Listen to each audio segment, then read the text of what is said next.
neck now. She screaming, I can't breathe, I love that sound. Know what I'm saying? You looking at a God in the flesh now. Jeremiah 49, you about to drink of that cup. Know you trembling with fear because the army rising up. Christ told me hold fast up until the day he coming. I'ma give him all I have, hoping that it's good enough. Seasons changing, we go harder. Barely can sleep, I hit the streets, I got my guard up. I know we probably did some things that we not proud of. That's why the Father had to leave us at the bottom. But I ain't tripping cause he got us. We on a mission, time ticking on that timer. Taking the kingdom ain't no secret, bro, we got us. Cause ain't no respect without power.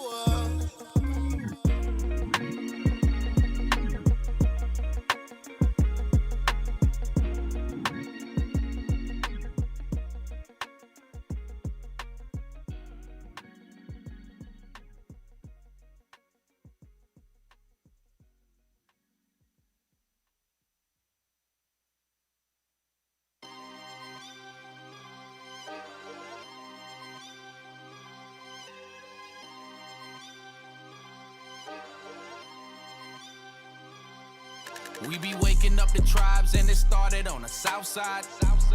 Spreading wisdom to the wise, turn the hearts to the fathers, and it started in the south side.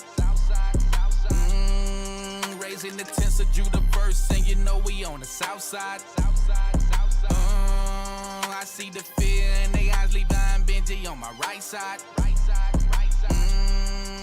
Boy, you hit them 808s, bet you know we from the south side. Heard your pastor teaching lies, blitzes block, tell them we outside. Break these nations, root them out the rocks, now they can't hide. Raving like I'm Benji, bout the low like I'm Levi. Set on high, like them 30s on the dunk. Overdrive, bombs fly, keep some flies in the trunk. Too fast, slim fast, coming like a famine come. Set up camps in all your borders, now your people eating dung. We've been waking up the south like Levi, Benji, and Judah. Repented in that south from Gucci, Jeezy, and Boosie. That gospel in the south, from Memphis down to the A. See us blitzing in the south, boy, we been had something to say. We be waking up the tribes and it started on the south side. Spreading wisdom to the wise, turn the hearts to the fathers, and it started in the south side. Raising the tents of Judah first, and you know we on the south side. I see the fear in they eyes, Levi and Benji on my right side. Look, this is a spiritual war, so why in the hell would I fight with a gun? To all of the nations we lost, the scriptures they tell us we already won. The vision that speak at the end, I'm ready to go, I'm ready to run. Look, focus, all of this shit is atrocious. I'm about to get back on my bag like I forgot something that's left on my groceries. Trophies, bogus, y'all can't forget that they sold us. Had a white man play Moses. I'm waiting for this kingdom to fall like October. Wait, hold up. Christ already told us we soldiers. Got the whole South on our shoulders. Waking up the world like Folgers. Tell Northern Kingdom come over. This the war after that locust. Not tremble on that cup, cut this shit by we be waking up the tribes and it started on the south side. Spreading wisdom to the wise, turn the hearts to the fathers, and it started in the south side. Raising the tents of Judah first, and you know we on the south side. I see the fear in they eyes, Levi and Benji on my right side.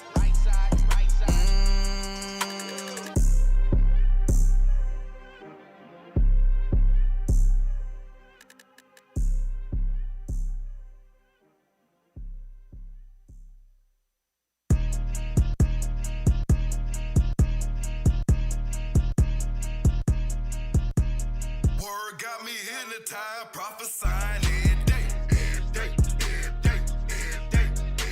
Scoffing better improvise, niggas sinning every day. Word let me visualize what we missing to this day. Word got me hypnotized, prophesying every day.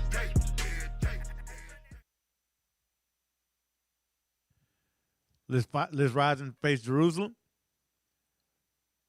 Men of Israel, blow trumpets.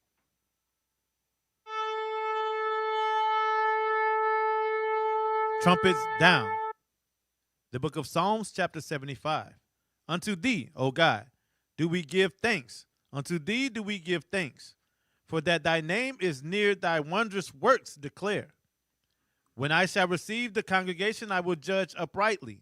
The earth and all the inhabitants thereof are dissolved. I bear up the pillars of it. Selah. I said unto the fools, deal not foolishly, and to the wicked lift not up the horn. Lift not up your horn on high. Speak not with a stiff neck. For promotion cometh neither from the east, nor from the west, nor from the south. But God is the judge. He put it down one and set it up another. For in the hand of the Lord there is a cup, and the wine is red. It is full of mixture, and he poured out of the same. But the dregs thereof, all the wicked of the earth shall wring them out and drink them. But I will declare forever, I will sing praises to the God of Jacob. All the horns of the wicked also will I cut off, but the horns of the righteous shall be exalted. Our Father, which art in heaven, hallowed be thy name. Thy kingdom come, thy will be done in earth as it is in heaven. Give us this day our daily bread, and forgive us our debts as we forgive our debtors. And lead us not into temptation, but deliver us from evil.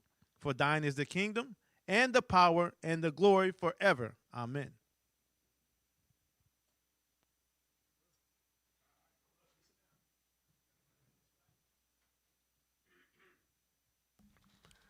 Check one, check one. 1, 2, and we on it. Shalom, Israel, Most High in Christ. Bless. Officer Matai here, IUICBC, and we're holding down mid-morning medicine. Title of today's class is, get ready for this one, Rank Chasers versus Kingdom Builders. Ooh-wee. Should I explain this? I ain't explaining it. My reader said, nah. He shook his head. I got my reader, Officer Josiah, over there to my right. He said, don't explain it to y'all. Let you figure it out. All right? So, we talking about rank chasers and kingdom builders. Let's start off with position and purpose. Exodus chapter 18, my brother. Let's do Exodus 18. We'll get right into it, y'all. Hope y'all got the Bibles open, pens out, everything you need to succeed. Verse 13. The book of Exodus, chapter 18 and verse 13. Yes, sir. And it came to pass on the morrow that Moses sat to judge the people. And the people stood by Moses from the morning unto the evening. All day and night, our courageous forefather Moses judged the children of Israel. Hundreds of thousands of individuals were judged at the seat of Moses. Go ahead. And when Moses' father-in-law saw all that he did to the people, he said, what is this thing that thou doest to the people? Go ahead. Why sittest thou thyself alone? And all the people stand by thee from morning unto even. So notice in verse 13, it explains the seat of Moses, the seat of judgment. That's the position. Now let's read about the purpose. Read. And Moses said unto his father-in-law, because the people come unto me to inquire of God. Because the people come unto me to inquire of God. So what was the purpose of Moses' position? He knew there was a necessity. There was a need for leadership. He was the one that had access to the Lord, and he knew the people needed a mediator. That was the purpose for his position. We're building to a point. Read on. When they have a matter, they come unto me. And I judge between one and another. Go ahead. And I do make them know the statutes of God. And hold on. We can't breeze by that. Yes, when they have a matter, they come unto me. And I judge between one and another. Moses was a leader. He was a judge. Think about it. When they have a matter, that's talking about an issue most times. When you have an issue and you got to hear people out all the time, guess what? Moses was a therapist, a doctor. That seat that Moses sat in was a seat of many titles, a seat where he wore many hats, so to speak. Read on. And I do make them know the statutes of God. And he's teaching them about the Lord. He knew there was a need. He was the one to fulfill it. He fulfilled the role. Read. And his laws. Go ahead. And Moses' father-in-law said unto him, the thing that thou doest is not good. Now, even though his intent was good, even though the purpose was there, Moses fulfilled and stepped up to fulfill a role that was necessary for the nation of Israel. He got counsel. The way you're doing it isn't good. Go ahead. Thou wilt surely wear away, You're going to burn out. Go ahead. both thou and this people that is with thee. But not just you, the people you're serving. Why? Think about it. It's one man. Every man has to wait from morning to evening whenever his matter can be heard by Moses. You don't think the people was murmuring about that? You don't think the children of Israel got in all type of arguments, strife, debate, fights? No, I was first in line. No, Moses, hear me out. Ah. You know we disorderly as a people. Moses had to bear that solely by himself. That's a hard position to hold. Go ahead. For this thing is too heavy for thee. Yes, sir. Thou art not able to perform it thyself alone. Uh-huh. Hearken now unto my voice. Go ahead. I will give thee counsel, and God shall be with thee. Be thou for the people to Godward, that thou mayest bring the causes unto God. He said, this is how you got to do it. You're already in the position as a mediator between them and the Lord. Set up order and structure. Keep yourself there. You're doing the proper job. You are between them and the Lord. Go ahead. And thou shalt teach them ordinances and laws, And you're doing the right thing by teaching them the ordinances and the laws. Go ahead. and shalt show them the way wherein they must walk, and the work that they must do. Which is the application of God's commandments. But now, you're sitting in that seat between them and the Lord. What also must he do? Read. Moreover, thou shalt provide out of all the people able men. Here we go. Now we get into the nitty gritty. Position and its purpose. Moreover, you're in a seat of judgment, authority, and leadership. To extend that, you must be able to search out and discern able men in the congregation. Go ahead. Such as fear God, Such as fit this criteria, though. They must be able. They must fear God. Read on. men of truth, Go ahead. hating covetousness, Uh-oh. and, Hating covetousness. We're going to touch on that later. Read on. and place such over them Uh-huh. to be rulers of thousands, and rulers of hundreds, rulers of fifties, and rulers of tens. Read on. And let them judge the people at all seasons. Go ahead. And it shall be that every great matter they shall bring unto thee, but every small matter they shall judge. So shall it be easier for thyself, and they shall bear the burden with thee. Because what comes with leadership is an inherent burden. There is a responsibility. And Moses was bearing that alone, out of meekness and out of knowing there's a need for his people. Out of the sincerity of his heart, he was bearing the matters of the whole nation by himself. The counsel was, set up other men as yourself with the Spirit of the Lord upon them and lighten the workload. So what he did is read verse 21 again. Moreover, thou shalt provide out of all the people able men, Go ahead. such as fear God, men of truth, hating covetousness, and place such over them. That's the part right there. And place such over them. Strategically discern every man's gift, spirit, and abilities, and place them where it is fit in the congregation of Israel for the purpose of serving the flock. Read. to be rulers of thousands, So there's different levels of authority that was granted. Some men had the ability and the spirit and the gifts to be rulers over thousands. Go ahead. and rulers of hundreds, Some could be rulers over hundreds. Read on. rulers of fifties, Rulers of 50s. Read on. and rulers of tens. And rulers of 10s or multiples of 10. 20, 60, 70, 80, so on and so on, according to their ability. But what? Remember, the purpose never changed. The position is to serve the purpose to the nation. This is the institution of rank, order, and structure in Israel. Exodus chapter 18 is a very pivotal chapter in understanding rank, order, and structure. From there, let's go to Deuteronomy chapter 1 and start at verse 9. The book of Deuteronomy, chapter 1 and verse 9. Yes, sir. And I spake unto you at that time, saying, I am not able to bear you myself alone. And Moses spake based on the counsel of his father.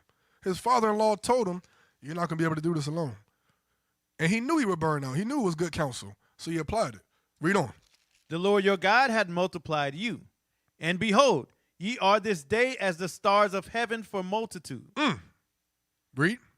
The Lord God of your fathers make you 1,000 times so many more as ye are, and bless you as he promised you. As he hath promised you. Get Genesis 15:5.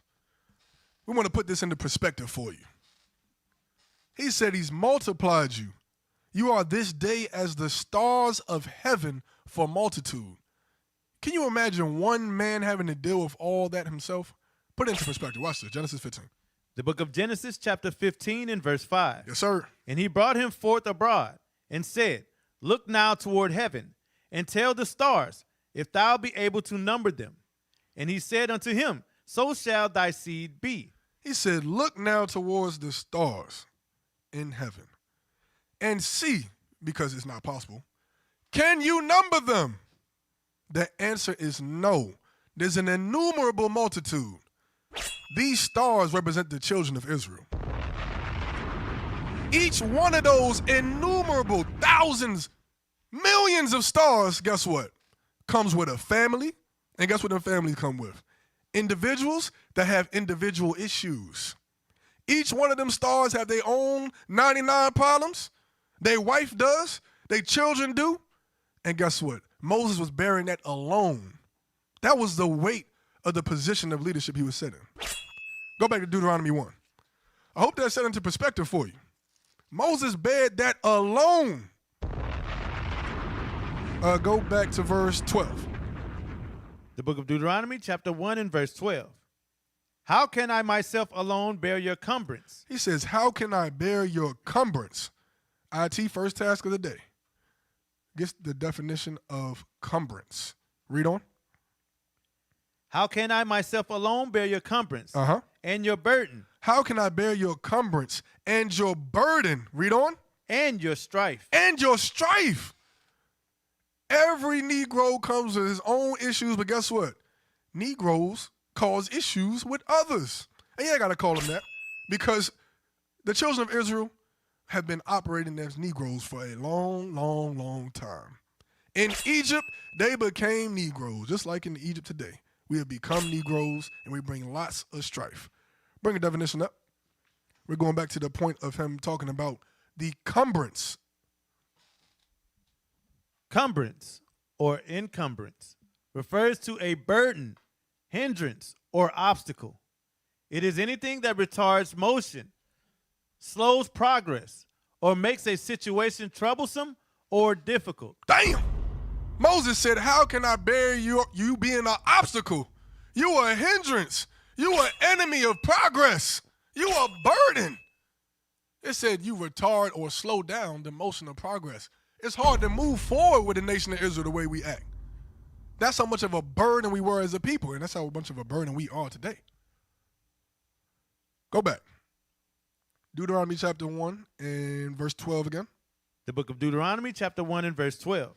How can I myself alone bear your cumbrance and your burden and your strife? He thought that. He asked that rhetorical question because it's not possible. How can I bear all this alone? You can't. But it shows you something. He understood what his position was about. He understood the purpose to his position. And he knew the job had to be done. I just can't do it alone. So understand, with position comes purpose. Now read on to the institution of rank again. Verse 13. Take you wise men and understanding. The wise men, the understanding men. Go ahead. And known among your tribes. And known among your tribes. Known as a standpoint of vainglory and fame? No. The purpose was known to do the right thing. Men of a good track record. Men of a good name. Men that were reputable. A good reputation in the body and have the love of the congregation. Yeah. Rank is not to just be tossed out. Position isn't to be handed out like Skittles. position is for the serious men. Men that are willing and able to do the job to serve the congregation of Israel. Keep reading. And I will make them rulers over you. And remember, we read, those would be the rulers over tens, hundreds, the 50s, captains, all those things. He's going to say it further on. Read. And he answered me and said, the thing which thou hast spoken is good for us to do. Read on. So I took the chief of your tribes, wise men, and known, and made them heads over you. And made them rulers over you. Why? Out of necessity. Did these men beg Moses for the position? Were they just waiting the whole time to get called to be put over 1,000 men? To be put over 50 individuals? No. Moses chose the kingdom builders amongst the nation of Israel. Hell no. That's what it's about. Read on. Captains over thousands. And captains over hundreds. And captains over 50s. Read on. And captains over tens. Come on. And officers among your tribes. Different levels of authority were given. Read on. And I charged your judges at that time, saying, hear the causes between your brethren. So hold up. When they got the position, did Moses just name off a bunch of perks they gonna get? The gifts, the rewards, the praise, the fame? He said, nope. Here's the role. Here's the responsibilities. That's what he did. Bring it on and keep reading. And I charged your judges at that time, saying, hear the causes between your brethren. This is the roles and the responsibilities of your position. Read. And judge righteously between every man and his brother. And for a man to judge righteously, he would have to know God's laws, statutes, commandments, and judgments. So these weren't just some silly men of no report that don't study. These weren't men that weren't able to execute righteousness and judgment in the congregation. These were the kingdom builders. That's what position and rank was established for in the beginning. Keep reading. And the stranger that is with him, ye shall not respect persons in judgment. So these men had to have a bold spirit. The spirit not to respect persons, but always remember the judgment is of the Lord's. Read on. But ye shall hear the small as well as the great. These men had to have the spirit to condescend to those of a low estate. You must even hear out the small and the great and judge righteously between them. Read on. Ye shall not be afraid of the face of man. Go ahead. For the judgment is God's. Because the judgment is God's. Read. And the cause that is too hard for you, bring it unto me, and I will hear it. Meaning these men had to have discernment as well. They had to know what they were capable of and what they were incapable of judging. These couldn't be prideful men that have the answer to everything. These are the men you ask a counsel question and just miraculously, this dude always has the answer. He doesn't even understand how to use 3 words, I don't know. That's not a brother that the Lord was looking to set up. That's a puffed up, prideful man. Nobody can do it alone. Nobody can bear the cumbrance of the nation alone, and not anybody knows everything himself. Stop it. All right? Finish that out. And I commanded you at that time all the things which ye should do. And he commanded them the things they should do, and that was the institution of rank in the beginning. Remember, rank was instituted to serve the body, teach the body, bear the body's burdens. Get Galatians chapter 6. Get Galatians chapter 6 and verse 2. This is the mind of a kingdom builder, a servant. The book of Galatians, chapter 6 and verse 2. Yes, sir. Bear ye one another's burdens. What were we called to do? Bear ye one another's burdens. We're called to bear one another's burdens. Go ahead. And so fulfill the law of Christ. And fulfill the law of Christ. Get Proverbs 27 and 23. To bear the burdens of the people, a kingdom builder or a leader must know the burdens of the people. Meaning what? You must know the people. You have to be diligent to know the flock you are an overseer of, because that's what you are, an overseer. Read that. The book of Proverbs, chapter 27 and verse 23. Yes, sir. Be thou diligent to know the state of thy flocks. No. Take the role and do what you want to do. Read that again. Be thou diligent to know the state of thy flocks. Be thou diligent to do your job. You were made an overseer of the sheep. You were made a ruler over thousands, which translates to what? A servant to thousands, an overseer of thousands. You are spiritually responsible for thousands, not just set to bark orders at 1,000 men. That's the mind of a kingdom builder. That's why position was established. Read that again. Be thou diligent to know the state of thy flocks. Yes, sir. And look well to thy herds. And look well to thy herds, meaning what? Care for the people. Because we're the flocks. We're the sheep. Matthew 15:24. Because somebody just had the evil thought. Well, that's talking about sheep. That's talking about your herds. That's talking about cattle. Really? You have not known the scriptures. Matthew 15:24. The book of Matthew, chapter 15 and verse 24. Yes, sir. But he answered and said, I am not sent, but unto the lost sheep. To the who? To the lost sheep. Read. Of the house of Israel. The lost sheep are the house of Israel. So that ruler of thousands is a servant to thousands of Israelites. That's what rank was established for. I'm taking it slow because somewhere along the way, there was a corruption. There was a perversion and a lack of understanding of what position and purpose was set for in the body. Somewhere along the way. So we got to regain this understanding as a people. All right? Get Luke 12 and 48. When they received that position, they didn't receive a whole list of perks like I said earlier. They received their roles and responsibilities, what they were going to accomplish, what they had to do in their role. Read. The book of Luke, chapter 12 and verse 48. Yes, sir. But he that knew not and did commit things worthy. Start higher than that. Start at 47. Verse 47. Yes, sir.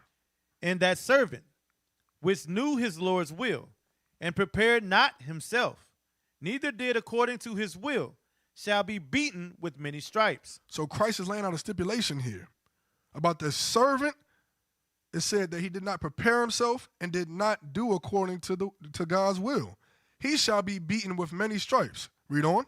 But he that knew not and did commit things worthy of stripes. So this brother still committed the same acts as the first man, but the difference is he didn't receive the understanding. He didn't know the will as the first man did. Christ teach you about judgment right here. Read. Shall be beaten with few stripes. Why? For unto whomsoever much is given, Go ahead. of him shall be much required. There is a high standard to have understanding of this Bible. There's a higher standard when you gain authority, more rank, and more wisdom. To whom much is given, much shall be required. The ruler of 10 in the time of Moses did not have as much on his plate as the ruler of 1,000. To whom much is given, there's much more of a burden upon you. More people to deal with, more matters to counsel, more cumbrance to bear. You must understand that because rank comes with responsibility. Position comes with weight. Read the bottom of 48 one more time. For unto whomsoever, that part. For unto whomsoever much is given, Yes, sir. of him shall be much required. Yes, sir. And to whom men have committed much, of him they will ask the more. And to whom men have committed much, meaning they made you the ruler of 500. They made you a captain. Let's bring it to today. They made you that officer of 10, that officer of 20, that officer of 50, that captain of 100. Read. I am come to send. No. It says, of him they will. And to him men have committed much. Uh-huh. Of him they will ask the more. Of him they will ask the more. So understand the weight of these positions. Let's go to the New Testament to talk about some of these positions. Philippians 1 and 1. The book of Philippians, chapter 1 and verse 1. Paul and Timotheus, the servants of Jesus Christ, to all the saints in Christ Jesus, which are at Philippi. Here's the point. With the bishops and deacons. With the who? With the bishops and deacons. With the bishops and the deacons. So we read about rulers of 10s, rulers of 50s, rulers of 100s, Even in the New Testament, we're reading about bishops and deacons. These are offices, positions that the Lord set up. Rank was always established. Don't get it twisted. 1 Timothy chapter 3. Talking about the bishops and the deacons. The book of 1 Timothy, chapter 3 and verse 1. Yes, sir. This is a true saying. If a man desire the office of a bishop. Whoa. Desire the what? The office of a bishop. So what is it letting you know here? Paul is letting you know being a bishop is an office. This is an office. Go ahead. He desireth a good work. And you desiring that is a good work. If you desire it lawfully. If you desire it righteously. Because remember, in Exodus 18, it talked about hating covetousness. So that's the difference between having a righteous desire for being a bishop to lead your people and an evil desire. And we're going to touch on that later in the class. Jump down to verse 10. Verse 10. And let these also first be proved. Let these men be proved. So from verse 1 down to about 7, it talks about the office and the characteristics, better yet, the qualifications to be a bishop. Now, read verse 8. Verse 8. Likewise must the deacons be a grave. It says, likewise, now as the bishops, must the deacons be grave. Go ahead. Not double-tongued. Mm-hmm. Not given to much wine. Go ahead. Not greedy of filthy lucre. Read on. Holding the mystery of the faith in a pure conscience. In a pure conscience. Read. And let these also first be proved. And then what? Then let them use the office of a deacon. And then let them use the office of a deacon. Showing you these things are not titles alone. These are positions. These are offices. And what you do in the office, you gets to work. You gets to work. You got to be about your father's business. And guess what? If you are deemed worthy, he going to put you in the right office to do the work. That's how it works. So we're learning about different roles, different responsibilities that are biblical. So we learned about the bishops, the deacons, captains, different rulers. These all are for the same purpose. Get Ephesians 4. Ephesians 4 and 11. The book of Ephesians, chapter 4 and verse 11. Yes, sir. And he gave some apostles. Go ahead. And some prophets. Read. And some evangelists. These are all titles, offices, roles, positions. Read. And some pastors. Go ahead. And teachers. And why? So they can get their food first? So they can have power over the flock and boss men around? Why do these men have position and title? Read. For the perfecting of the saints. For the what? For the perfecting of the saints. It is these men's jobs to perfect the saints, to serve the congregation. It's about people service, not self-service. Yeah. Got to understand that. Read on. For the work of the ministry. For the what? For the work of the ministry. So that's why you're in an office. Holding the office of an apostle is a task you're given. Being a prophet is an office. Being a teacher is your office. Being an evangelist is your office. Yeah. But it's all to the work of the ministry. Read on. For the edifying of the body of Christ. I didn't read anywhere in verse 12 when it said, for his own vainglory, for his own power trip, to feed his ego. The hell is this? We didn't read about that because rank, as is written in the scriptures, was established for kingdom building, for the work of the ministry. So, let's get Romans 12 as well. Romans 12 on that point, Romans 12 and 4. Paul's going to further expound on this thought. The book of Romans, chapter 12 and verse 4. For as we have many members in one body. So we have many members in one body. Just like your physical body has many members, but it's one body. Go ahead. And all members have not the same office. But not all members have the same office, position, title, responsibility. Why?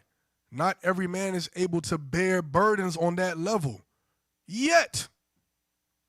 Because the office you're in today doesn't determine the office you're going to be in years from now. You don't know the plan of the Lord for you.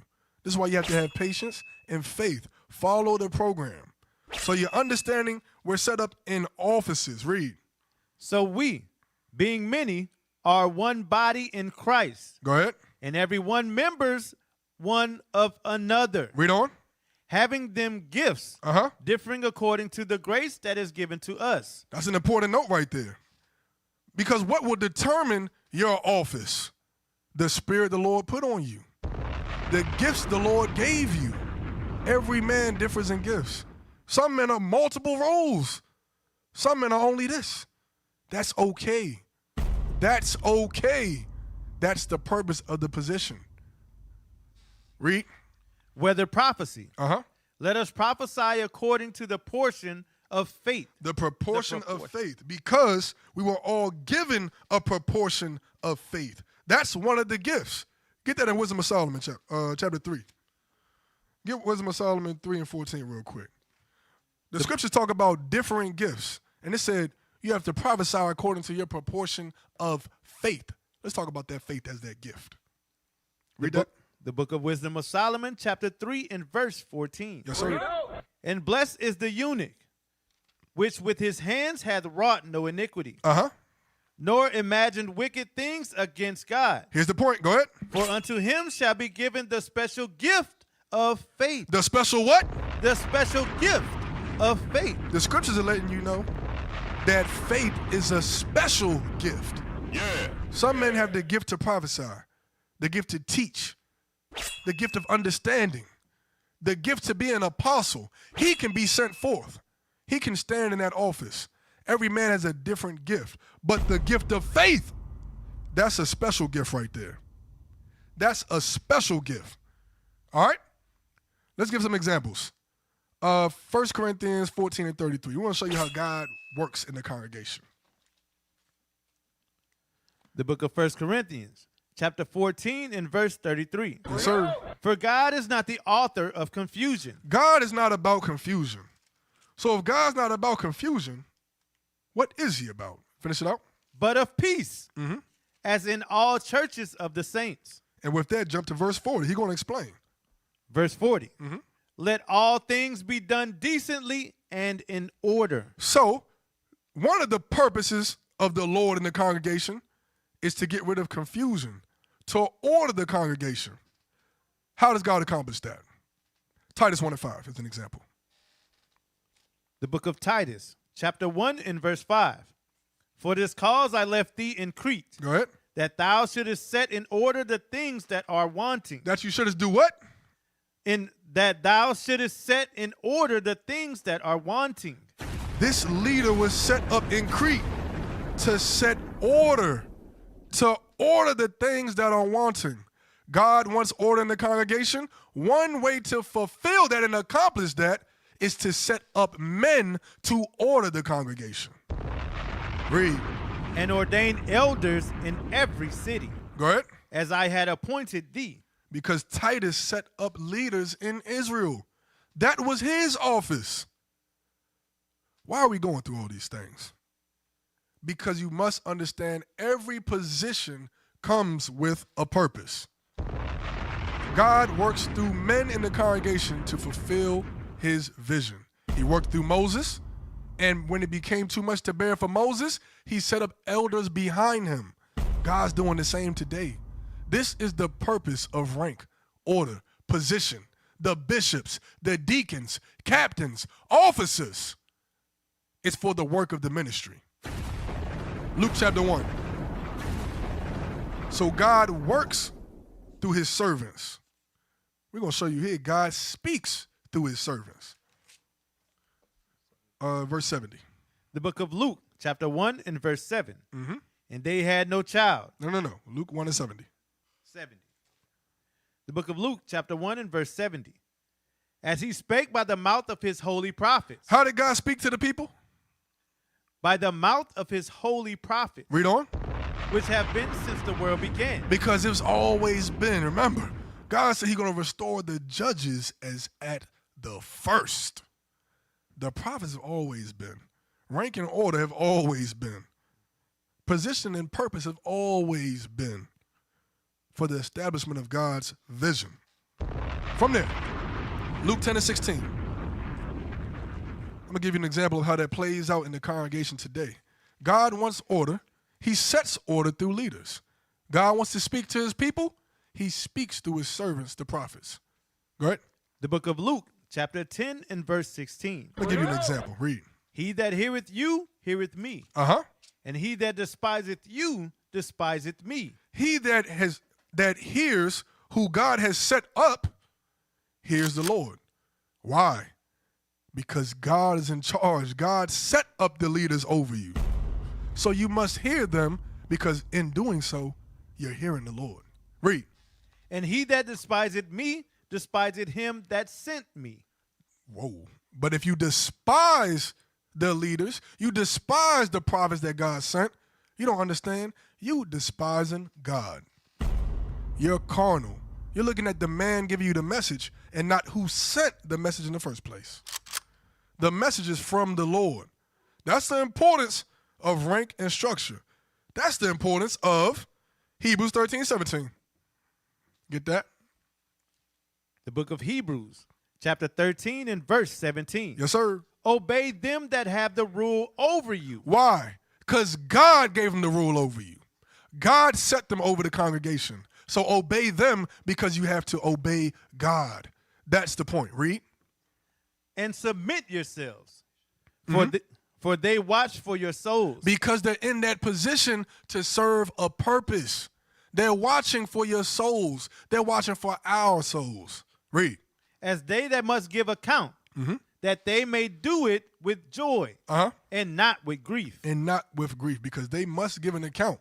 The officers give an account to the captains. The captains must give an account to the deacons. The deacons must give account to the bishops. Because what? The bishop's job is to care for the flock, to know the state of the flock. How does he do that? Can the bishop physically, individually know everybody in the congregation? No, that's what leaders are set forth for, to bear that burden. That's how you share the workload. That's how we make sure everybody in the congregation of Israel is properly served. All right? From there, we talked about the position and we talked about the purpose. Now, how are these positions established? Psalm 75. Let's get Psalm 75 and verse 6. Position and purpose, how are they established? The book of Psalms, chapter 75 and verse 6. Yes, sir. For promotion cometh neither from the east, nor from the west, nor from the south. Read on. But God is the judge. But who? But God is the judge. But Moses was the judge. But God is the judge. But the captain of your school is the judge. But God is the judge. Go ahead. He put it down one and set it up another. God is the one ordering the nation of Israel as he deems fit. That's how it goes. That's how it goes. But guess what? That's easily understood if you're a kingdom builder. But that's easily confused if you a rank chaser. So now we're getting into the topic, y'all. The rank chasers versus the kingdom builders. Because the position ain't the problem. The purpose ain't the problem. Your own corruption is the problem. Position and structure always have been, and it's always worked. Why? Because God's been behind it. But you, the rank chaser, you seeking to destroy that.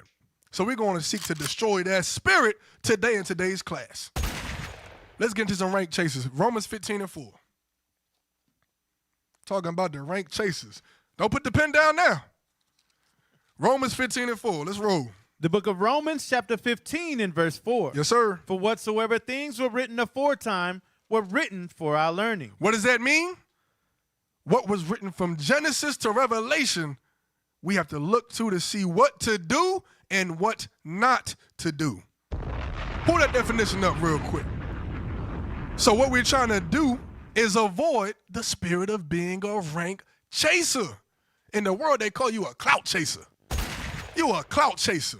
Read this. Rank chasing is the pursuit of climbing a ladder, Uh-oh. leveling up, Uh-oh. or achieving a higher status. A higher status, a higher position. Where's my promotion? That's the question of a rank chaser. What can I do for the people is the question of a kingdom builder. There's a difference. There's a difference. When you read through the examples of the scriptures, remember, Romans 15:4 said we have to read and look for the things written aforetime. You see you see people that sought for a position and people that were called upon to a higher position to serve a purpose. There was a huge difference. Go back to the definition. Where it says it can also refer. It can also refer to professionals overly focused on corporate or military promotions. Whoa. It said it can refer to professionals because the Bible is our profession. This ministry is our profession. But these professionals are overly focused on corporate or military promotions. Hold up. Military. But we ain't in the army, are we? Get that 2 Timothy real quick. 2 Timothy 2. You're a profession. This Bible is your profession. But you overly focused on the pursuit of just climbing up a ladder. Because you notice this. The question is always, where's my promotion? Meaning, where's my glory? Where's my congratulations for all the work I've done? I never hear brothers saying, how can I serve 50 more people? When he asks to become a 50, he's not really asking to serve 50 more people. He's asking, how can I be over 50 more people? How can I be over these 20s and 10s who were previously my peers? That's what the question really is. So read that. 2 Timothy 2. The book of 2 Timothy, chapter 2 and verse 2. Yes, sir. And the things that thou hast heard of me among many witnesses, the same commit thou to faithful men. Faithful men, kingdom builders, not no rank chasery. Who shall be able to teach others also. And these men got to be able to teach others. Brother, you might not be in that rank right now because you're not able to teach others on that level. Learn a little bit. That's okay. There's no problem with that. Learn. Wait on your ministry. We have different offices, brother. Read. Thou therefore endure hardness. As a good soldier. As a what? As a good soldier of Jesus Christ. As a good soldier of Jesus Christ. Because as we are ordered as a nation, guess what? We're the army of the Lord. You didn't know that. Before Exodus 18, there was an Exodus 6. Get Exodus 6 and 26 real quick. Because we're talking about the military of the Lord. This is what God called us as a nation. Exodus chapter 6 and verse 26. The book of Exodus, chapter 6 and verse 26. Yes, sir. These are that Aaron and Moses, to whom the Lord said, bring out the children of Israel from the land of Egypt according to their armies. According to their what? According to their armies. The nation of Israel, the children of Israel, was known as the armies because we were ordered as an army. All right? Pull up some images of armies real quick. Just flip through them. Real quick. Show some armies on the screen. And as they show in the military of the Lord, read that scripture again. These are that Aaron and Moses, to whom the Lord said, bring out the children of Israel from the land of Egypt, according to their armies.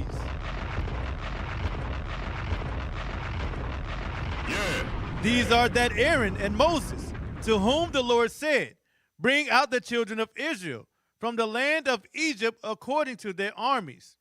These are they which spake to Pharaoh, king of Egypt, to bring out the children of Israel from Egypt. These are that Moses and Aaron. And it came to pass on that day, when the Lord spake unto Moses in the land of Egypt, that the Lord spake unto Moses, saying, I am the Lord. We had to let that sink in right there. Position was to serve in the army of God. But we have to be more obsessed with the purpose of the position rather than overly focused on the promotion to the position. That's the difference between a kingdom builder and a rank chaser. So we talking about some rank chaser. What, you got something for me? Pull it up. What we got? Oh, y'all right in the spirit with it. Y'all right in the spirit. Go ahead and read that. Rank chasing is dangerous because it shifts the focus from mission accomplishment and team welfare to individual ego. Whoa. Shifts the mission. Remember, the purpose was the ordering and the service of God's people. But you're shifting it from the work of the ministry to your own individual ego. Keep reading. And resume building. And what? And resume building. Look at all my beautiful works, though. Look at my national offices, though. Look at my international offices, though. I'm building my resume. This ain't no corporate ambition thing. We ain't climbing the corporate ladder. We're here to serve at a higher capacity in God's nation. That's what the scripture's talking about. Keep reading. This toxic mindset. Whoa, it's a toxic mindset. It's a cancer to the body. Remember, every office is a member of the body of Christ. What do toxins do in the body? Destroy it.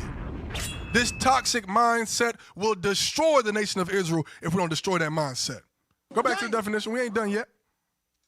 This toxic mindset severely damages unit morale. It severely damages the unit morale. Meaning, if I'm an officer of 10 and I'm a rank chaser, guess what? The way I move negatively affects all my peers. Everybody knows that brother in their peer group, in their tier of rank. This brother is a clout chaser, a rank chaser. This brother ain't here to help serve the body. He just here to be seen. He here to build his resume. He not worrying about the mission accomplishment, the team welfare, but he's serving his own ego. This is a heavy topic right here, y'all. Telling you, we got to watch ourselves. So let's talk about some rank chasers in the scriptures and their characteristics. What did you say? Who y'all think I'm going to talk about first? Let's get that 3 John 9. Your famous brother, Diotrephes, or Diotrephes, or Diabolical, or whatever you want to call this dude. This dude ain't in the spirit. That's what we're going to call him. Read. 3 John verse 9. Yes, sir. I wrote unto the church, but Diotrephes, who loveth to have the preeminence. Whoa. Because it's one thing to have the preeminence. It's another to love to have the preeminence. This is talking about an egotistical maniac in the position. Read. But Diotrephes, who loveth to have the preeminence among them, receiveth us not. Receive not even the apostles that set his behind up in the seat. That's a rank-chasing, egotistical maniac. The hell is this? Now it said he loves to have the preeminence. Get that definition. Preeminence is the quality of being superior, outstanding, or more important than others. Diotrephes or diabolical nigger love the quality of being superior. I love sitting in that top place in the congregation. I love getting the greetings when I walk in the door. I love being thought of more important than you. Yes, me. Keep reading. It refers to holding a position of the highest status. No, I can't be in the back. Me. I have to have the highest status. Go ahead. Rank. Or distinction in a specific field or area. Or a distinction. When you get those honors, those distinctions, those are those notable works you got right there. Brother rolling in this spirit. You trying to have the highest rank, highest distinctions, honors, all the merits, all the claps, congratulations. I need all of that. But look, though, he's in the position, but in that definition, do we see anything about him serving the most people? Teaching the most people? Building up the most people? Doing the most work for the work of the ministry? Serving the Lord with the most fervency? No. A preeminent spirit is a self-serving spirit. Sirach chapter 7 and verse 4. What does God say about this? Should we love to have the preeminence? Should we seek to be superior to others for our own ego's sake? What does God say? The book of Sirach, chapter 7 and verse 4. Yes, sir. Seek not of the Lord preeminence. No. Love to have the preeminence. Seek not of the Lord preeminence. No. Ask for promotions. Seek not the Lord preeminence. Don't seek preeminence. Let the Lord deem you as a preeminent brother. I don't even like that word. Let him deem you for that position. Because preeminence is already negative in itself. Let the Lord deem you the role he wants fit for his purpose. Don't seek preeminence or power from the Lord. Read. Neither of the king the seat of honor. Neither of the king the seat of honor. Because remember, in Exodus 18 and 13, the seat Moses sat in was the seat of judgment, the seat of servitude, the seat of healing the nation. You're not seeking that seat, but you want that position as a seat of honor. That's the issue. Meditate on these things. Now, from there, we're going to go to let me see. Let me get Jude 16. Yep, I'm going to jump some. I'll be writing 1,000 scriptures. I don't use none of these, y'all. I'm keeping it 100. We're going to get Jude in verse 16. Because a preeminent spirit is a Negro spirit, a self-serving spirit. And guess what? The root of a preeminent spirit is an insecurity. It's a slave syndrome. Why do I say that? Because in this world, you and I, the Israelite men, and our sisters as well, but we're talking about the rank chasers. Sisters ain't got no rank. You and I have been known to be nothing. We've been shown in the media to be gangbangers, to be drug addicts, to only be good to be rappers and ball players. We have not been shown to be in seats of authority, ordering people, teachers of God's laws, kings, priests. We've been shown to be the bottom. So in that, we've always felt powerless. So how do we solve that in our own carnal mind and start to feel powerful? We seek preeminence. Meditate on that. We cannot seek preeminence. That's what's called a Napoleon complex spiritually. Because you might not be a short brother. You could be a 6'7" brother and have a Napoleon complex in the spirit. What is a Napoleon complex? What am I talking about up there? Let's read it. Get Napoleon complex. Just look it up real quick. As we're talking about the preeminent spirit. Remember, preeminence comes from spiritual insecurity and feeling powerless. Read that. The Napoleon complex, or short man syndrome, is a popular behavioral stereotype suggesting that shorter people, particularly men, overcompensate for their height with overly aggressive, domineering, or fiercely ambitious behavior. Go ahead. It is not a recognized clinical or psychological disorder. That's because it's a spiritual disorder. You got a spiritual disorder. And you talking about, well, brother, I'm 6'5", brother. I'm 250. I've been 315, brother. That ain't me. That ain't me. I ain't short, brother. Well, guess what? Spiritually, you are. That's why you overcompensate. Spiritually, you feel incompetent. That's why you overcompensate and you're super aggressive and domineering. You got to have all the authority. You got to control everybody, control every office, run the whole school. You don't just play your role. I got to play everybody's role. Negro, this ain't the Nutty Professor. And you ain't Eddie Murphy. You might be Eddie Murphy, though, because your ass might be delirious. Hell wrong with you. This can take place in different spirits. Jude 16. I know you've been holding that for a while. I've been going on my rant. But guess what? We killing the spirit of a rank chaser today. Right. Jude 16. Jude verse 16. These are murmurers. Complainers. Walking after their own lusts. So these are evil people in the congregation. We can understand. Read. And their mouth speaketh great swelling words. But their mouth speak great swelling words. Go ahead. Having men's persons in admiration because of advantage. Why did I go here? Remember, the thought of being preeminent is to seek superiority, to seek higher status, to seek an advantage. When you have an advantage, you have to have somebody to have an advantage over. Like in Romans 3, when it said, what advantage have the Jews? We have the advantage over everybody because they ain't got the oracles of God. But that's not enough for you. You need to have the advantage over the Jews in the congregation of God too, right? And you don't do that by seeking to lead them in righteousness.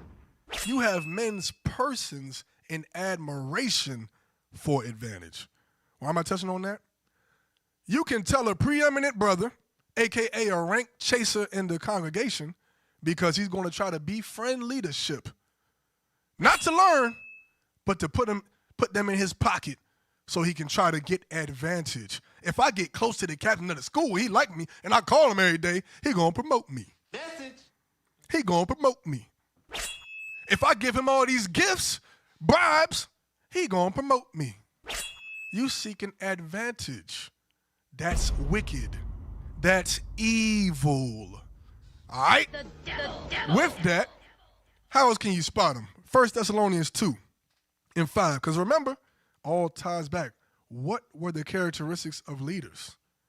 They have to hate covetousness, meaning they can't have that evil desire for the position itself. If they got an evil desire for the title itself, you don't think they got an evil desire for the money that the congregation got?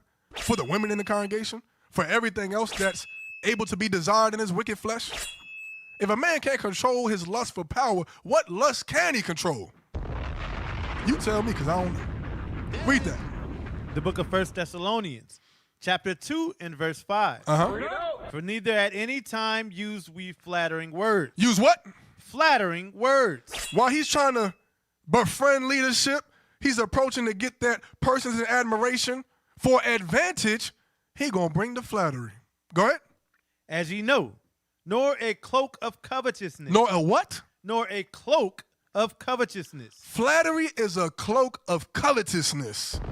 Flattery, all that. You the best teacher ever. Oh, you're the most wise. Can I get your phone number? You're just the most wise. How can I be you? Oh, man. Wait, brother, hold up, brother. What's your rank again? I'm an officer of 10, sir. Do you call your peers ever and chop it up with your brothers? Oh, no, I only call you. You only call the head of the school, brother? And not to learn, by the way, to fill him with flattery. You're not calling for counsel because we admire that. We want brothers to call up to counsel upwards. If you're always hanging with your peers, you'll never grow. But if you calling up, we can discern the good from the evil, bro. We can discern sincere brothers and kingdom builders from the rank chasers, bro. Come, let's just keep it 100. You think you're fooling somebody, but you're only fooling yourself because you got that spiritual Napoleon complex. Read that part again. For neither at any time use we flattering words, as ye know, nor a cloak of covetousness. Because those flattering words are a mask for my true intentions to seek your friendship for advantage. You're just when I'm around you, I'm just the happiest guy. You're just the smartest guy. Oh, I'm just so giving. Here, take food, money. Oh, but you only give to the head of the school all the time. Only give to the senior leadership. Huh? You're not a very charitable brother around your peers. You don't even, condescend to them of lower estate and hear the matters of the soldiers. What did you say? You don't even deal with what are you, officer?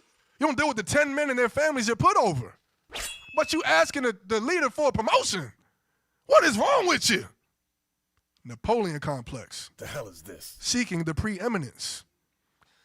That brother will befriend leadership in an evil manner for advantage, flatter them, give them gifts, Exodus 23:8. Brother Roland Whitney, this is the gift giver. And it's not a charitable brother because the Lord loveth a cheerful giver, but he despiseth a preeminent seeking. And you know the word I'm talking about. Read that. The book of Exodus, chapter 23 and verse 8. Yes, sir. And thou shalt take no gift, for the gift blinded the wise. Because just like the flattery is a cloak for your covetousness, your gift is a blinder. If I give him gifts, I'm always going to be on his good side. He's not going to realize I'm really not fit for the role. I'm really not able, willing, and a man that hates covetousness and fears God, he don't know that. He don't know that I got him in admiration for advantage right now.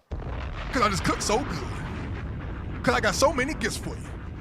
Because I got that Job substance. I got money, man. Oh, what, you got a flat tire? Deacon? Oh, man.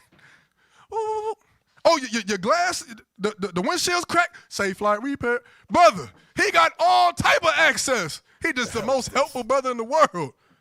When he got you in admiration for advantage. Watch for it. What I got you reading? Exodus chapter 23 and verse 8. Did you finish it?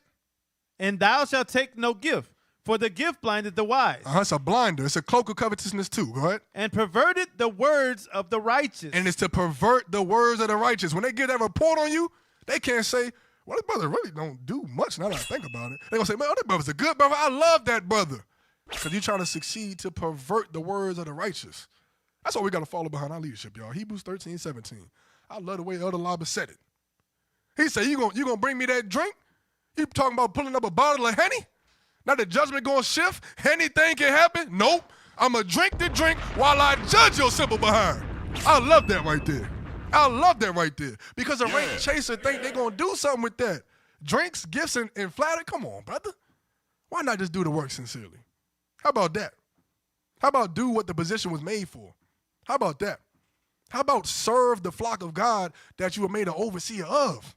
How about that? Think about it. Matthew 23:1. Read down to 8. The book of Matthew, chapter 23 and verse 1.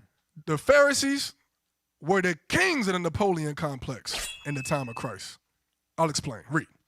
Then spake Jesus to the multitude and to his disciples, saying, the scribes and the Pharisees sit in Moses' seat. Remember, Moses' seat, jump real quick, Exodus 18:13. What is Moses' seat? We read about that earlier. They sit in that position that has a purpose. Read that.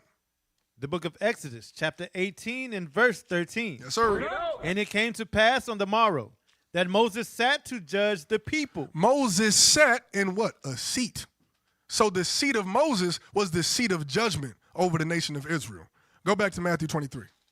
The book of Matthew, chapter 23 and verse 2. Yes, sir. Saying, the scribes and the Pharisees sit in Moses' seat. They sat in the seat of judgment. Go ahead.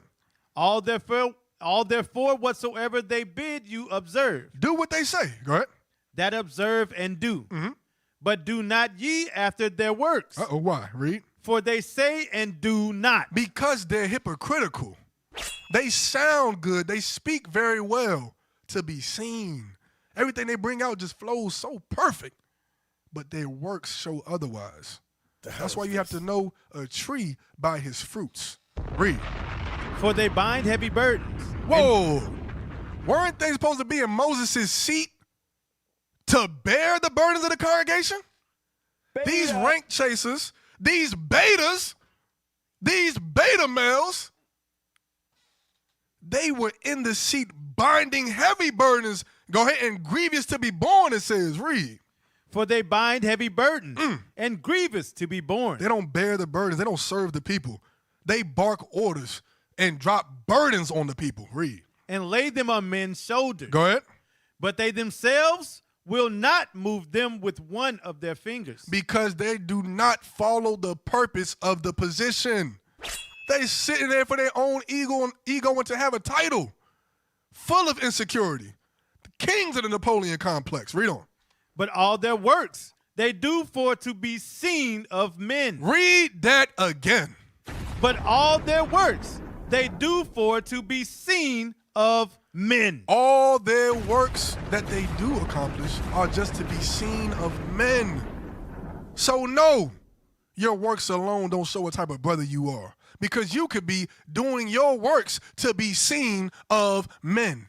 Asking for a promotion based off your works, not just doing the work sincerely. Read. They make broad their phylacteries. They make broad. Everything they do got to be the flashiest. Even the phylacteries got to be the broadest. Go ahead. And enlarge the borders of their garments. You can't come in here with them small borders of your garment. You got to have a Pharisee fringe, the enlarged heavenly hem on your garment. Go ahead. and loved the uppermost rooms Uh-oh. at feasts. Whoa, didn't it say the preeminent brothers love the highest status, the highest seat of authority? But they sitting in the seat of Moses and not doing the job, bearing the burdens of the congregation. So they don't love this seat for the position. I mean, they don't love the position for the purpose. They love this seat for authority and glory. And God says that's vain glory. Get that real quick in Philippians 2 and 3 and come back. Because the glory is in the kingdom. It says we're going to have glory in the kingdom you never even heard of. Glory you can't understand. They're going to know your children's children by name. I'm the house of such and such. Now that's glory. But you want to sit in the middle seat. You want to get your food first. You want a new patch on your garment. That's vain glory because it means nothing without you fulfilling the purpose of the position. Read that. The book of Philippians, chapter 2 and verse 3. Yes, sir. Let nothing be done through strife or vain glory. Let nothing, even promotion cannot be done through strife or a vain glory, seeking preeminence to feed your own ego. Read. But in lowliness of mind. But in lowliness. Go ahead. Let each esteem other better than themselves. The Pharisees wasn't doing that. The Pharisees didn't esteem other better than themselves. They put burdens on everybody else and esteemed themselves better. They took all their work and put it on the men of the congregation so they could sit there and reap the benefits of their position. That is evil. Back to Matthew 23. Matthew chapter 23 and verse 6. Yes, sir. And love the uppermost rooms at feasts, and the chief seats in the synagogue, Go ahead. and greetings in the market. They love the top greetings. I can't wait to be the brother they all say, oh, shalom, when I walk in the door. Woo! I love to be known as shalom such and such. The shalom, most high in Christ blessed ain't enough no more. I got to be shalom, great officer, grand poobah. The hell is this? Really, brother? Where are your works that deem you so? Where is your faith that deems you so? The Lord did not set you up in that office. So you cannot seek your own glory based on preeminence. Read on. And greetings in the markets, Uh-huh. and to be called of men, Rabbi, Rabbi. Master, master. They told the congregation, call me master. Go ahead. But be not ye called Rabbi. But the followers of Christ, they're not worrying about being called master. Showing you what? They're not chasing a powerful title. Christ said, don't chase a powerful greeting and a powerful title. Do powerful works in sincerity. How about that? Read. For one is your master, even Christ, and all ye are brethren. From there, go to John 11. Because remember, the Pharisees sat in Moses' seat. They had authority, but they spiritually had that Napoleon complex. That's the spirit that can be on us. You could be that officer of 10, but you just have to be that officer of 20. I'm not worth nothing until I become a 50. But brother, you already had authority, but your insecurity showed you it wasn't worth nothing. John chapter 11, 47. The book of John, chapter 11 and verse 47. Then gathered the chief priests and the Pharisees a council, and said, what do we? For this man doeth many miracles. The chief priests and the Pharisees, the leaders of the congregation, saying, dang, there's somebody doing miracles. He's helping the people. Go ahead. If we let him thus alone, Go ahead. all men will believe on him. Okay, this should be a good thing, right? Because your seat is to serve the congregation. There's somebody helping us. He's healing the people for us. What they say? And the Romans shall come and take away both our place and nation. They wasn't worrying about the people. They was sitting in the seat worrying about the position. There's somebody helping you heal and serve the nation of Israel. Wasn't that what you were sitting in the seat for? Isn't that the purpose of Moses' seat that we read about in Exodus 18? But you wasn't worrying about that. They wasn't worrying about serving God because their God is the Romans. Their God is the Edomite, the Caucasian that cuts the check, That's their God. They got corporate ambition to feed their own ego and sit in a seat, not to do anything great with the position of authority. That's a rank-chasing spirit. We are not to be like that. The Pharisees are an example of what not to do. Matthew chapter 5. Christ told you that. But we forgetting the basics, y'all. Keep the main thing the main thing. Get Matthew chapter 5 and just jump all the way down to verse 20. The book of Matthew, chapter 5 and verse 20. Yes, sir. But lay up for yourselves treasures in heaven, where neither moth nor rust doth corrupt. No. Matthew 5 and 20. Oh, Matthew 5. Yes, sir. Come on. The book of Matthew, chapter 5 and verse 20. For I say unto you, that except your righteousness shall exceed the righteousness. So hold up. He's saying, now I say unto you. Whoever you are listening right there, he's talking to you. Because you're reading saying, dang, we'll be taking these notes. Them Pharisees so evil. Woo, them Bama's was wicked. Oh, they hypocrites too? Oh, they chase authority? But now Christ is saying, yeah, why you taking them notes? Let's look at you real quick. Read.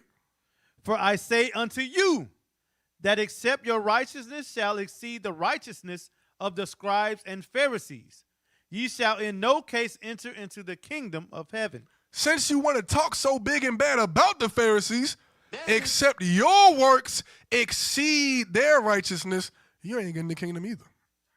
You ain't getting the kingdom either. I'm not getting the kingdom either. So you must study their bad example, but you must live out their righteous example. All right? We cannot seek preeminence, because most times we do that. That's a key indicator that you're not ready to even be in that role. The type of man that's meant for that role is not the man asking for that role. The type of man for that role is the man set up by God in that role. Did you forget Psalm 75 and 6? So when we hear that question irks me. Where is my promotion? Negro in the heavens still. God ain't bring it down yet. If it ain't come to pass, it's not of God. What you want me to do? Am I in the stead of the Lord? I can't be in the stead of God, brother. Check your spirit. Give me, what I tell you get? I ain't call you nothing? Damn, I'm crazy. Get First Samuel. Matter of fact, get Sirach 7. Well, they're going on tangents. Get Sirach 7. We talked about seeking the preeminence of the Lord. Now, I want to read verse, where's the one? Seek not being king. I'm in the wrong chapter. That's why I can't see it. 6. The book of Sirach, chapter 7 and verse 6. Yes, sir. Seek not to be judged. Seek not to be judged. Don't seek the higher seat of authority. Go ahead. Being not able to take away iniquity. Not being able to fulfill the purpose of the position. A lot of times when we asking for a position, we don't understand the weight or the burden that comes with that. We don't understand that we're actually not ready for that. That's why you ask for it. I never knew a man to ask for a heavier burden on his back. I never knew a man to do that. That's why when you ask that question, the Lord is showing you that's not really what you're asking. You're asking for more power, more of an ego boost, more authority over God's people. That's what you're asking for. Read that again. Seek not to be judged, being not able to take away iniquity. But the Lord said at this time, you're not able to even take away iniquity, bro. So when I put you in the seat, you're going to destroy yourself. Go ahead. Lest at any time thou fear the person of the mighty, and lay a stumbling block in the way of thy uprightness. That's why the scriptures say, lest a novice being puffed up. 1 Timothy 3, you got to get that. 1 Timothy 3, we got to get that. Because remember, in Exodus 18, the counsel for Moses was that you must choose men of certain characteristics. Those were expounded upon in the New Testament. 1 Timothy chapter 3 goes into depth the office of a bishop, the characteristics, the qualifications you must already be doing to get that title. And that's what brothers don't understand. They want to ask for the title so they can do the work. No, brother, do the work and that will deem you worthy of the title. I'm gonna tell you something real quick. There's not much other than a little more access in national offices. If you're an officer of 20 right now, you're in a seat of authority. You're in a seat of authority. There's a lot of work you can do. There's not much more. There is more access and more. Don't get it twisted. There's not much more so crazy, much more work as a 50 you could do where you got to beg for the role. I'm just telling you straight. So make sure you're fit. Be the best where you at right now. If you're a 10, be the best 10 on the planet Earth. If you're a soldier, be the most fervent soldier in the truth. Yeah. Be content where you at because you comparing, and that's the thief of joy. Read. The book of 1 Timothy, chapter 3 and verse 6. Yes, sir. Not a novice, lest being lifted up with pride, he fall into the condemnation of the devil. That's the brother seeking to be judged, not able to take away iniquity yet. He don't have his judgment skills built up and prepped yet, but he asking for the role. So you're going to be that novice that sits in that seat and you're going to fall. You're going to put a stumbling block in the way of your own righteousness. Who's an example of that? Who's an example of not being fit for the role, but being put in the seat? 1 Samuel. Real quick, I want you to go. We're going to end off with this history. Get 1 Samuel 8 and 1. The book of 1 Samuel, chapter 8 and verse 1. Yes, sir. And it came to pass, when Samuel was old, that he made his son judges over Israel. Uh-huh. Now the name of his firstborn was Joel, Go ahead. and the name of his second, Abiah. They were judges in Beersheba. So Samuel's sons were judges in Israel. Read faster. Go ahead. And his sons walked not in his ways, but turned aside after lucre, and took bribes, and perverted judgment. Then all the elders of Israel gathered themselves together, and came to Samuel unto Ramah. So more wicked men in the judgment seat, just like them Pharisees. This grieved the nation of Israel. Read. And said unto him, Behold, thou art old, and thy sons walk not in thy ways. Now make us a king to judge us like all the nations. We don't want the judges that God has set up. We don't want the judges how it's always been running since the beginning of institution, of position. Make us a king now to judge us. Go ahead. But the thing displeased Samuel. Go ahead. When they said, Give us a king to judge us. And Samuel prayed unto the Lord. Read. And the Lord said unto Samuel, Hearken unto the voice of the people in all that they say unto thee. For they have not rejected thee, but they have rejected me. God didn't like that. They rejected God in seeking to have a king over them because God is our king. And that God I'm talking about is Jesus the Christ. That's our king. But they said, no, we don't want the order you guys set. Let us get a carnal king. We want to be like the nations. Read on. That I should not reign over them. According to all the works which they have done since the day that I brought them up out of Egypt, even unto this day. Jump to 11. Verse 11. And he said, This will be the manner of the king that shall reign over you. Here's the issue. Sometimes there's a promotion, but that promotion is to show you something else. God said, okay, you want to be evil and ask for a king? I'm going to put somebody in the seat for you. But I'm going to give you a man unfit for the role. So Samuel warned them. This is the manner of the man. Go ahead. He will take your sons and appoint them for himself. He will serve himself. Go ahead. For his chariots. Read. And to be his horsemen. And some shall run before his chariots. Okay. So God warned them through the prophet Samuel, this king that you desire so much, he's going to do evil against you. He's going to put more burdens on you. Jump to, for sake of time, chapter 9 and verse. I want to skip a lot. Just start at 1 and go to 2. The book of 1 Samuel, chapter 9 and verse 1. Now there was a man of Benjamin, whose name was Kish, the son of Abiel, the son of Zeror, the son of Bechorath, Go ahead. the son of Aphiah, Go ahead. a Benjamite, a mighty man of power. Read. And he had a son, whose name was Saul. So there's a powerful, mighty house of Benjamin, and out of that house comes Saul. Read. A choice young man, and a goodly. And there was not among the children of Israel a goodlier person than he. From his shoulders and upward, he was higher than any of the people. So this brother he had substance, come from a powerful, mighty house. He was goodlier than most of the people. He was taller than all the people. He looked like he was the one for the role, the one to promote. He looked good on paper.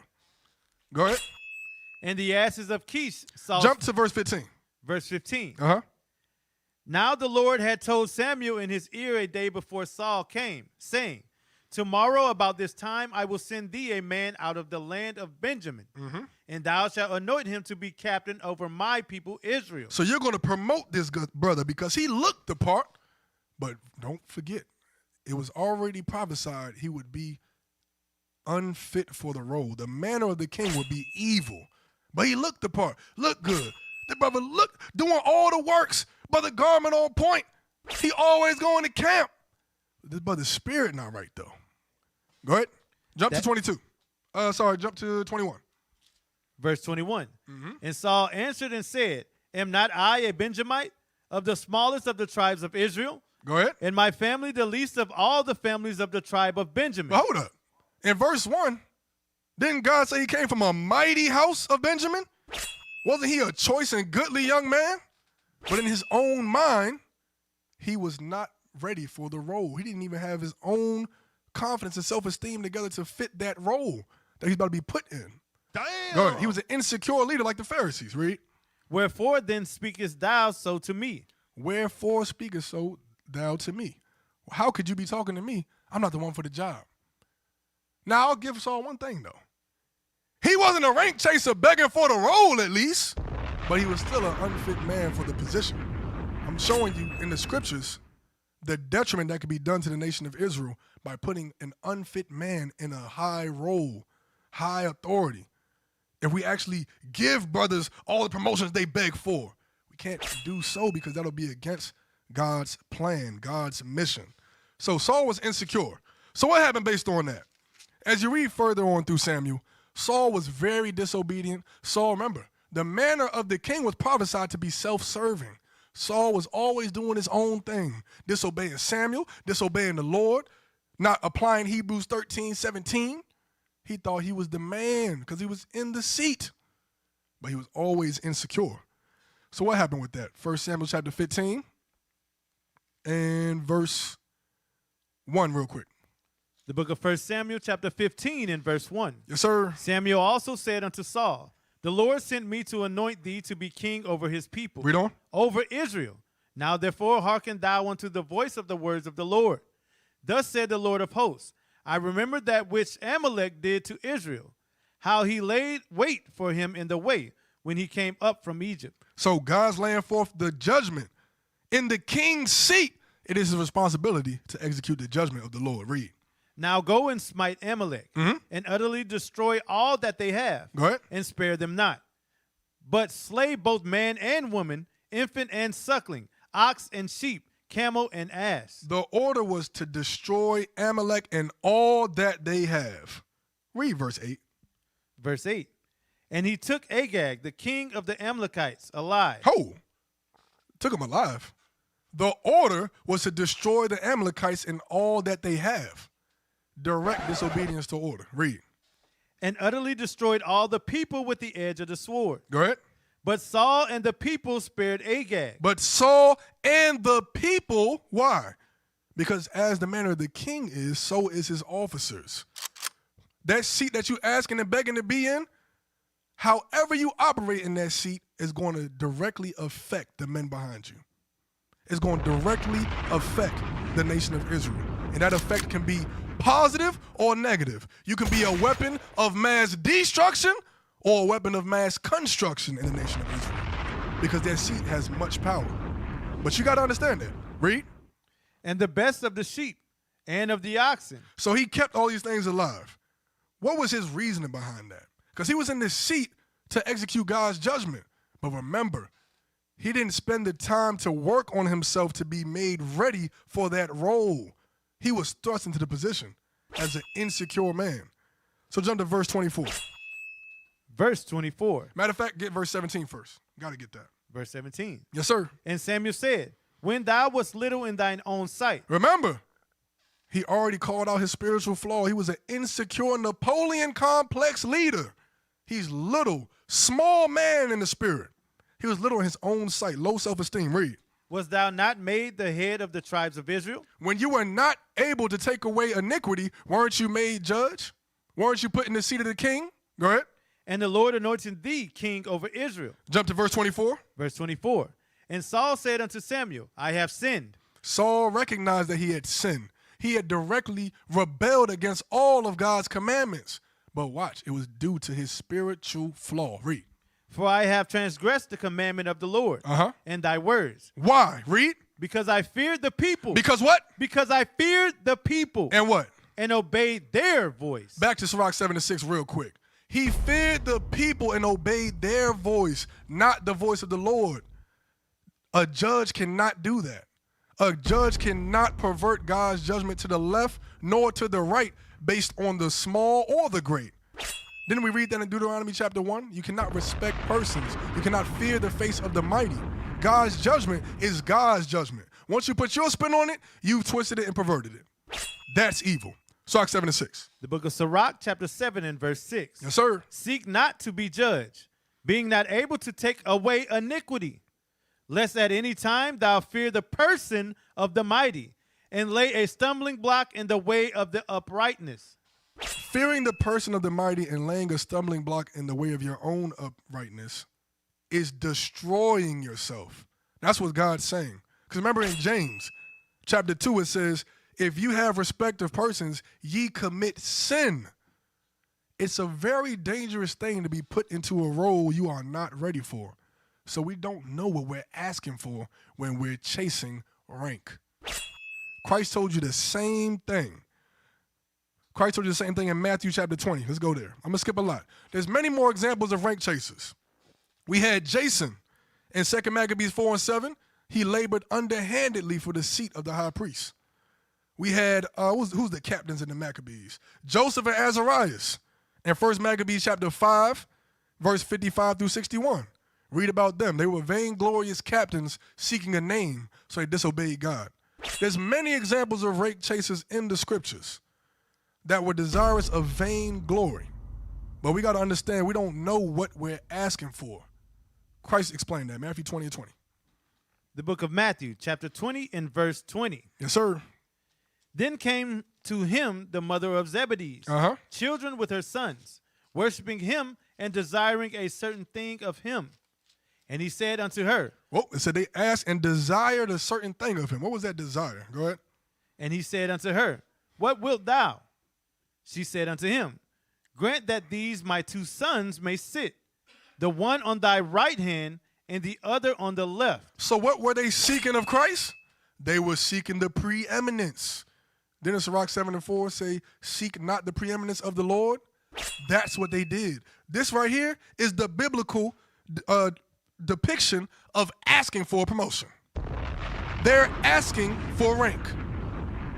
Can I be promoted? Where's my promotion? Where's my rank? Make me more authoritative. Read. In thy kingdom. Uh-huh. But Jesus answered and said, ye know not what ye ask. He said, you don't know what you ask. Why? Because you're asking for a position that you're going to have to fulfill the purpose of. You don't know what you're asking for. When you asking for a promotion, you don't know what you're asking for. To whom much is given, much more shall be required. You have to understand that. Read. Are ye able to drink of the cup that I shall drink of? Are you able to fulfill that role? If you want to sit at that seat, that comes with some heat. You want to sit at that seat, it comes with some heat. Meaning what? There's fiery trials that come for you to sit in that seat. You ready to do that? Before you get the crown of gold, you have to wear the crown of thorns. You ready to do that? Read. And to be baptized with the baptism that I am baptized with. They said unto him, we are able. And he said unto them, ye shall drink indeed of my cup, and be baptized with the baptism that I am baptized with. Read on. But to sit on my right hand. This is the important part about rank, structure, and position.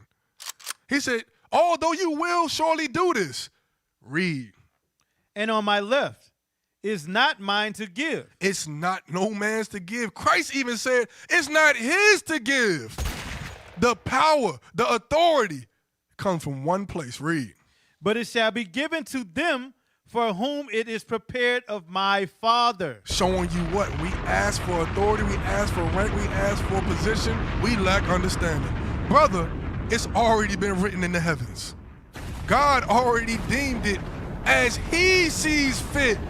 That's the thing. You asking for a rank, you asking for a promotion. Proverbs 3:35. Proverbs 3:35 that we're going to close out. You asking for a promotion, you're going to get it, all right?